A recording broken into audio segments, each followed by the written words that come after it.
Le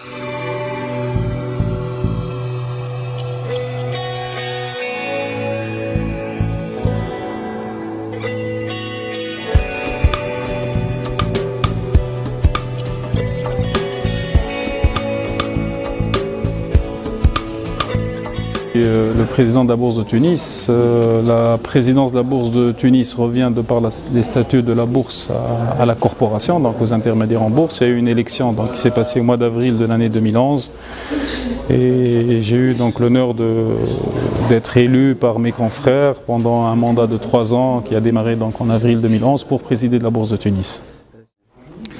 Au fait, la bourse, tout d'abord, il faut savoir que la bourse ou le marché financier d'une manière générale est le deuxième pilier d'un financement d'une économie. Dans une économie, généralement, vous avez le financement bancaire et de l'autre côté, le financement dit direct par les marchés financiers. Les statistiques en Tunisie sont très claires et sans appel. Aujourd'hui, 95% du financement de l'économie se passe via le marché bancaire et parabancaire. Ce que j'entends par parabancaire, c'est le leasing. Et 5% seulement par les marchés financiers, donc par la Bourse de Tunis. Ce déséquilibre est dû à une situation historique, au poids des habitudes, au fait d'une certaine hégémonie du secteur bancaire. Les choses aujourd'hui sont en train de bouger et nous pensons que l'année 2013 sera une des années les plus importantes d'introduction sur la Bourse de Tunis. Au fait, incontestablement oui. Moi, j'appellerais pas ça une crise, j'appellerais simplement un resserrement du crédit. Aujourd'hui, le pays, d'une manière générale, vit un certain resserrement du crédit au niveau du système bancaire. Donc l'accès au crédit est devenu un peu plus difficile qu'avant. Et beaucoup d'entreprises ont compris l'apport du marché financier et de la bourse. Aujourd'hui, une société que nous venons de recevoir sur la Bourse de Tunis, qui est l'Andor, a été sursouscrite 13 fois dans des conditions difficiles pour l'économie nationale et pour le pays d'une manière générale. Sursouscrite veut dire quoi? Veut dire que la personne a demandé X millions de dinars du marché et que le marché a répondu positivement 13 fois plus que le X millions de dinars qu'a demandé l'entreprise. Ceci montre clairement qu'il y a une vraie profondeur du marché financier tunisien et aider peut-être aussi, comme vous le dites, par un resserrement du crédit, il y aura beaucoup plus d'entreprises qui vont venir en bourse. Alors pourquoi on vient en bourse? On vient en bourse généralement pour renforcer les fonds propres. On vient en bourse pour gérer une période de transmission d'entreprise, transmission entre plusieurs générations. Vous savez que les statistiques dans le monde démontrent qu'une entreprise familiale, au bout de la 3e à 4e génération, a de grosses chances de disparaître. Et donc les marchés financiers dans le monde et les bourses dans le monde ont été aussi créés pour la pérennité de ces entreprises-là. Qui, à terme d'ailleurs, on pourrait faire le distinguo entre les actionnaires d'une entreprise et les dirigeants d'une entreprise.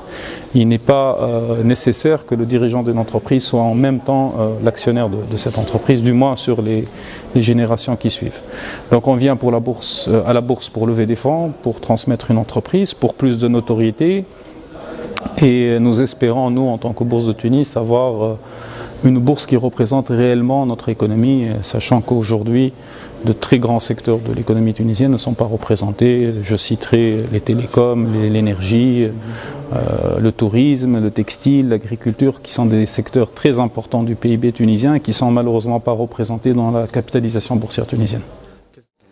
Au fait, les obstacles, c'est premièrement le poids des habitudes. En Tunisie, côté secteur privé, j'entends, quand un entrepreneur avait une bonne idée, il se dirigeait très vite vers son banquier. Donc c'est la culture de l'endettement. Aussi, il y a eu un deuxième point qui a facilité le premier, c'est l'accès facile au crédit pendant une période. Et pendant longtemps, en Tunisie, on a vécu sur l'idée qu'on peut créer ou on peut démarrer une entreprise en mettant seulement 30% de fonds propres et 70% de dettes. C'est des choses qui sont en train de bouger aujourd'hui.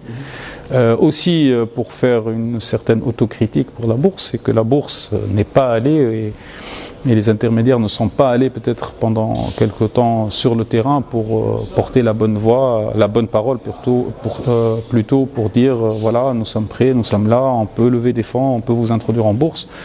Et aujourd'hui, c'est une chose qui est faite maintenant depuis plusieurs années, qui commence à donner ses fruits, puisque comme je vous l'ai dit, 2013 marquera à mon sens un tournant important dans le nombre d'entreprises qui vont venir sur le marché financier tunisien et qui représenteront petit à petit les divers secteurs d'activité. Au fait, en tant que bourse, je dirais c'est les sociétés cotées à la Bourse de Tunis qui jouent un rôle pour l'export. La Bourse de Tunis n'est pas censée... la Bourse de Tunis est une société de services qui est au service de ces entreprises-là, qui va les admettre, qui va les gérer au niveau de leur cotation. Maintenant, on a beaucoup d'entreprises exportatrices qui sont cotées sur la Bourse de Tunis et nous sommes des facilitateurs de levée de fonds entre ces entreprises-là et le marché local et peut-être un jour le marché international. Au niveau international, bien sûr, comme toutes les bourses du monde, la Bourse de Tunis a des relations bilatérales et multilatérales. Nous avons de très bonnes relations avec la bourse de Casablanca, nous sommes membres des bourses francophones africaines, nous sommes membres des bourses internationales, nous avons de très bonnes relations avec la bourse régionale des valeurs mobilières d'Abidjan. Bon, ceci rentre bien sûr dans le cadre de la collaboration entre les bourses.